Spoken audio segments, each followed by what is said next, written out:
Suite à l'accident qu'il a causé le vendredi 10 février, Pierre Palmade a dû s'expliquer devant la justice de ses faits. Ce jour-là, l'humoriste de 54 ans a notamment reconnu avoir été sous l'emprise de stupéfiants lorsqu'il était au volant de son véhicule. Mais le 1er mars, nos confrères du Parisien ont réussi à obtenir certaines de ces déclarations faites aux enquêteurs. Outre sa forte addiction à des substances illicites, il aurait également d'autres dépendances.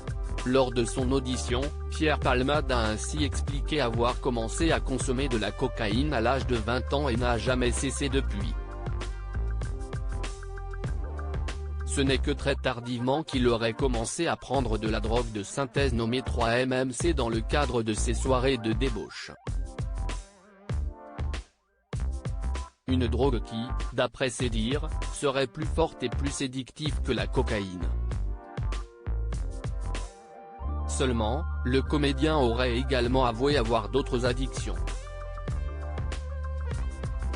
Il serait également addict au sexe, à l'alcool, aux antidépresseurs ainsi qu'aux produits codéinés. Une liste pour le moins lourde. Supérieur à Pierre Palmade, Muriel Robin, Michel Larocque, Véronique Sanson. Les femmes de sa vie. Pierre Palmade, un proche raconte ses soirées de débauche face à Bruce Toussaint. Le 1er mars dernier toujours, un proche de Pierre Palmade a partagé les coulisses des fameuses soirées débridées auxquelles il participait avec l'humoriste. Entre relations sexuelles à plusieurs, consommation de drogue et overdose. Les confidences partagées par ce témoin sont glaçantes.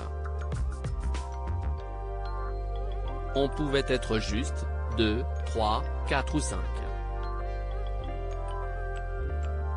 On a déjà fait des partous aussi, avec une dizaine de personnes, avait rapidement avoué Camille, Infonon, note de la rédaction.